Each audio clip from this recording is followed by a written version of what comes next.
In a traditional application deployment pipeline, developers write code, compile it, and submit the entire package to Apple or Google for a review that can take days to clear. For a platform attempting to host dozens of independent vendor services, like a bank integrating third-party loyalty programs or real-time transit data, this OS-level checkpoint creates a constant deployment bottleneck.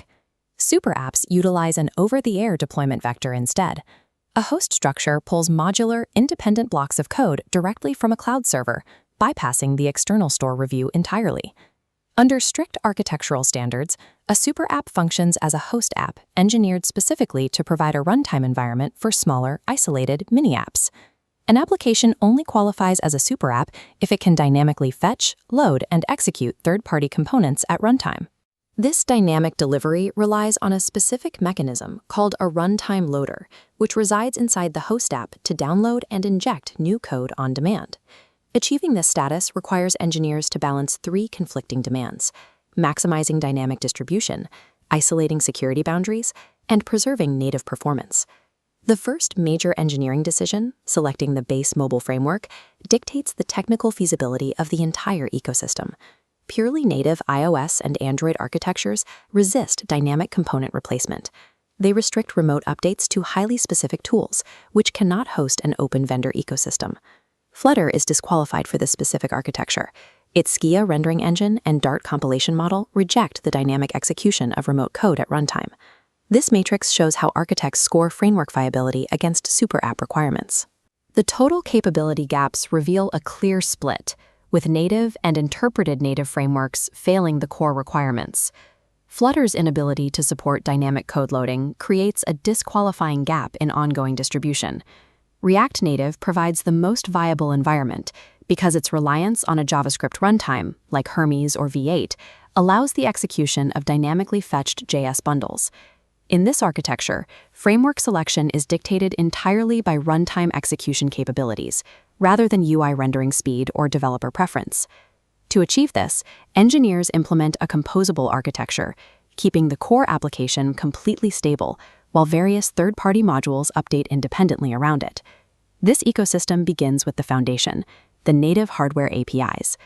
The Super App Core SDK sits above the hardware, housing security protocols, business services, and the JS runtime engine. The top layer consists of dynamically injected JS bundles functioning as independent mini-apps. The JS runtime's primary architectural duty is loading these independent JS bundles into the application's memory at runtime. Communication between a mini-app and native functions is restricted to the native bridge, a controlled pathway that ensures the two layers remain decoupled. This structure mitigates the performance limitations of JavaScript by pushing heavy UI rendering requirements through a plugin directly to native views. This specific stacking order transforms the host environment into a bespoke mobile operating system. We can see this in the mechanical sequence of fetching and unpacking a mini-app the exact moment a user initiates a request. The main app requests a server manifest file, comparing it against its local copy. A checksum rule strictly compares the MD5 hashes of both manifests to identify updates. However, pulling and executing remote code dynamically creates massive attack vectors. Dynamic flexibility is a liability if the host OS cannot cryptographically trust the incoming payload. This diagram highlights the primary vulnerability for dynamic payloads: man-in-the-middle network attacks. Without a rigorous trust mechanism, an attacker could intercept the connection, inject a malicious JS bundle, and hijack native device permissions. To secure the execution environment, the main app employs a zero-trust gatekeeper protocol. The JS runtime will only load a mini-app if its exact hash matches a pre-approved signature in the host's whitelist database. Once the code is verified, it passes to the second layer of defense, the app permission module. Many apps are physically incapable of requesting hardware access, like the camera or GPS, directly from the operating system. Every hardware request must be routed through the host app's central database, which double-checks authorized permissions before executing the native request. While the user sees a unified experience, the underlying architecture maintains a restricted, heavily surveilled quarantine zone for third-party code. Transitioning an existing application into a super app architecture requires a precise phased migration. Migration begins at version 0.01 with a monolithic source base that must be fractured into modular parts. In Phase 2, developers separate logic by moving special engines and rare features into isolated dynamic modules.